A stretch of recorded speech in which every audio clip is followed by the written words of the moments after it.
मेरे होटल के कमरे के दरवाजे को दस्तक हुई। मैंने दरवाजा खोला तो सामने एक नौजवान खड़ा था जिसके हाथों में कुरान करीम था। ये वो खिलाड़ी नहीं है जो ग्राउंड से खेलकर आते हैं, ये वो खिलाड़ी हैं जो अपनी गलियों से, गलियों के नुक्कड़ से और ऐसे मैदानों से खेलकर आते हैं जहां पर दालें और खजूरें उगाई जाती हैं। आप यकीन कीजिए, जब मैं इन्हें नमाज पढ़ते देखता हूं तो मुझ पर एक सहर तारी हो जाती है। अस्सलाम वालेकुम नाज़रीन, आप मेरा यूट्यूब चैनल देख रहे हैं। सोहराब बरकत आपसे मुखातिब है। उम्मीद है आप खैरियत से भी होंगे और ठीक भी होंगे। आज ऑस्ट्रेलिया और पाकिस्तान का सेमीफाइनल है। इस वक्त ऑस्ट्रेलियावी बल्लेबाज मैथ्यू हेडन पाकिस्तानी टीम का बैटिंग कंसल्टेंट है, पाकिस्तानी टीम का कोच है। एक तो ग्राउंड में परफॉर्मेंस पर पाकिस्तानी टीम फख्र बन रही है, लेकिन दूसरी तरफ मैथ्यू हेडन का फॉक्स न्यूज को जो इंटरव्यू दिया है, उस इंटरव्यू पर पूरी दुनिया इस वक्त बात कर रही है। और जब आप वो इंटरव्यू सुनेंगे तो यकीन कीजिए, मुसलमान होने पर आप लोग फख्र महसूस करेंगे। जो लोग नए हैं चैनल पर, बराए मेहरबानी सब्सक्राइब करें ताकि बर वक्त वीडियोस आप तक पहुंचते रहें। मैथ्यू हेडन एक क्रिश्चियन है, मसीही बरादरी से उसका ताल्लुक है और वो तगड़ा क्रिश्चियन है। ऐसा वैसा क्रिश्चियन नहीं है, वो क्रिश्चियनिटी को फॉलो करता है, बाइबल पढ़कर फॉलो करता है। इस दफा उसे पहली दफा पाकिस्तानी टीम का बैटिंग कंसल्टेंट लगाया गया और अब वो पाकिस्तानी टीम के साथ उसे तकरीबन 15 से 20 दिन हो गए। मैथ्यू हेडन ने गुज़श्ता दिन फॉक्स न्यूज को इंटरव्यू दिया। वो कहते हैं, मैं अपने दुबई के कमरे में था, मेरे सुबह सुबह कमरे में दस्तक हुई, मैंने दरवाजा खोला तो सामने पाकिस्तानी टीम का जो विकेट कीपर बैट्समैन है मोहम्मद रिजवान, वो खड़ा था। उसके हाथों में कुरान करीम था। मैथ्यू हेडन कहते हैं, मैंने जो रिजवान को देखा और कुरान को देखा, मुझ पर एक सहर तारी हुआ और यह सहर इस तरह तारी हुआ कि मेरे जिस्म में जितने सारे बाल थे वो खड़े हो गए और मैं हैरान रह गया कि ये मेरे साथ हो क्या रहा है। मैंने रिजवान से पूछा कि जी आप व्हाट यू वांट टू से, तो रिजवान ने कहा कि मैथ्यू, मैं आपको ये कुरान करीम जो इंग्लिश तर्जुमे में है, उर्दू नहीं इंग्लिश तर्जुमे में है क्योंकि उसे उर्दू नहीं आती, मैं आपको तोहफा देना चाहता हूं। मैथ्यू हेडन कहते हैं, जब मैंने वो कुरान जो अंग्रेजी में जिसका तर्जमा था अपने हाथों में लिया है तो उसके बाद आधा घंटा मैं नीचे फर्श पर बैठा रहा और मैं फर्श से नहीं उठ सका। अब ये क्या खूबसूरत बात है। अब अंदाजा लगाइए इस कुरान करीम की रहमत का, इसकी खूबसूरती का। क्यों कह रहे आधा घंटा मैं जमीन से नहीं उठ सका, मैं सिर्फ रिजवान से बातें करता रहा और मैं उस लम्हे को, यानी उस आधे घंटे को सारी जिंदगी कभी भी नहीं भूल सकूंगा। ये मैथ्यू हेडन का कहना था। उसके बाद उन्होंने जो इस इंटरव्यू में बातें कही हैं वो बड़ी दिलचस्प है। वो कहता है, मैं इस्लाम के बारे में तजस्सुस रखता था, मुझे शौक था कि मैं इस्लाम के बारे में जानूं। मैं एक मसीही बरादरी से ताल्लुक रखता हूं, पैगंबर ईसा अलैहिस्सलाम की तालीमात को मैं फॉलो करता हूं। मोहम्मद रिजवान पैगंबर आखिरुज़्ज़मा हजरत मोहम्मद सल्लल्लाहु अलैहि वसल्लम की तालीमात पर अमल करता है। हम दोनों में बहुत ज्यादा फर्क है। लेकिन उसके बाद उन्होंने कहा कि पहली दफा ऐसा हुआ है कि जब मैं पाकिस्तानी टीम के साथ जुड़ा हूं और जब मैं लिफ्ट से ऊपर जा रहा था तो मैं देख रहा हूं कि पाकिस्तानी टीम के सारे प्लेयर्स, उन्होंने टखनों से ट्राउजर ऊपर किए हुए हैं, उनके चेहरे गीले हैं और वो एक जगह की तरफ दौड़ रहे हैं। तो मैं उनके साथ गया कि देखूं ये क्या कर रहे हैं। तो कहता है, मैं हैरान रह गया कि सब ने एक दूसरे को गले लगाया, भाई कहकर पुकारा और सारे एक ही सफ में खड़े होकर अल्लाह के सामने झुके और सजदा रेज हो गए। मैथ्यू हेडन अपने उस इंटरव्यू में ये कह रहे हैं। अब ये इंटरव्यू ऑस्ट्रेलिया की सारी अखबारात में छपा है। इसी इंटरव्यू के ऊपर मैंने siyaset.pk के लिए गुज़श्ता वीडियो की है, इससे पहले आपने देखी होगी, अगर टाइम मिले तो वहां पर भी देख लें। और इस इंटरव्यू को डॉन न्यूज, द न्यूज, सारी अखबारात में छपा है। आप जाकर डिटेल में पढ़ेंगे, आपको और ज्यादा मजा आएगा।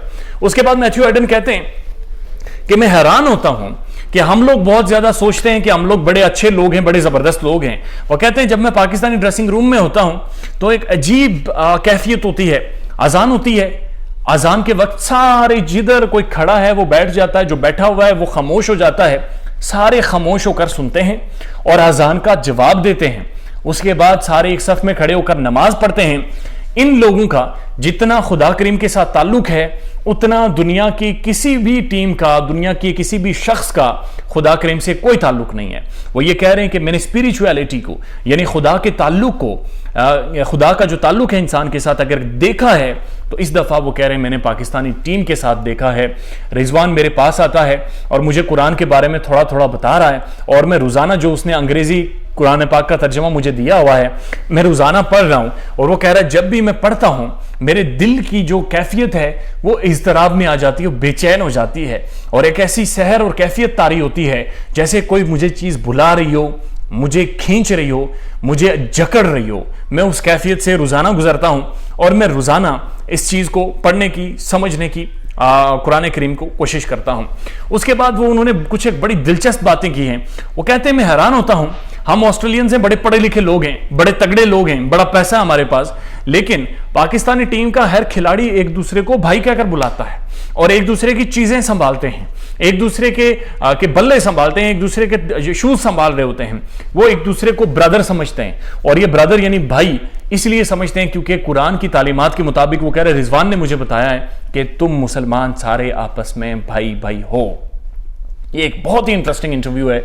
और उसके बाद वो जब उनसे साफी सवाल पूछता है, या जो इंटरव्यू करने वाले थे, कि मैथ्यू हेडन खिलाड़ियों के बारे में क्या कहेंगे पाकिस्तानी, तो उन्होंने कहा कि जनाब हमारे पास ग्राउंड्स हैं, हमारे पास गाड़ियां हैं, हमारे पास पैसा है, हमारे पास रिसोर्सेज हैं, हमारे पास ये सारी चीजें हैं, लेकिन दिलचस्प बात यह है कि पाकिस्तानी टीम के पास ये सारी चीजें नहीं हैं। ये वो खिलाड़ी हैं जो ऐसे नुकरों से, ऐसी गलियों से, ऐसी सड़कों से खेलकर आते हैं कि जहां पर ना तो ग्राउंड होता है, वहां पर फलियां उगाई जाती हैं, वहां पर सेमियां उगाई जाती हैं, वहां पर खजूरें उगाई जाती हैं। ये उन ग्राउंड से खेलकर आते हैं। उन्होंने एक मिसाल दी है, हारिस रऊफ जो इस वक्त वर्ल्ड कप में तगड़ा बॉलर जा रहा है, जो 150 किलोमीटर पर आवर की स्पीड से बॉलिंग कर रहा है। उन्होंने कहा कि हारिस रऊफ ने मुझे बताया कि मैंने अपनी सारी जिंदगी में हार्ड बॉल से खेला ही नहीं, मैं टेपिया था, यानी टेप बॉल से क्रिकेट खेलता था।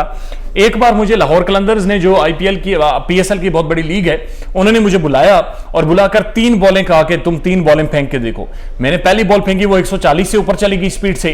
फौरी तौर पर लाहौर कलंदर्स ने मुझे कहा कि जनाब इधर आओ, इधर। अब आपने जाना नहीं है। और आज वो खिलाड़ी पाकिस्तान के लिए बाइसे फख्र बन रहा है। और मैथ्यू हेडन ने कहा कि ये लोग उन गलियों से, उन नुकरों से उठकर आए हैं। और मैं जब भी कोई बात करता हूं, चाहे सीनियर है या जूनियर है, वो सारे खामोशी से, आराम से बैठकर, कान खोलकर मुझे सुनते हैं। अब इसके बारे में स्पेकुलेशन ये की जा रही है कि शायद आने वाले टाइम में मैथ्यू हेडन इस्लाम कबूल करने जा रहे हैं, शायद मैथ्यू हेडन इस्लाम कबूल करेंगे। अब ये बहुत ज़्यादा इंटरेस्टिंग है और ये बहुत ही ज़्यादा दिलचस्प होगा।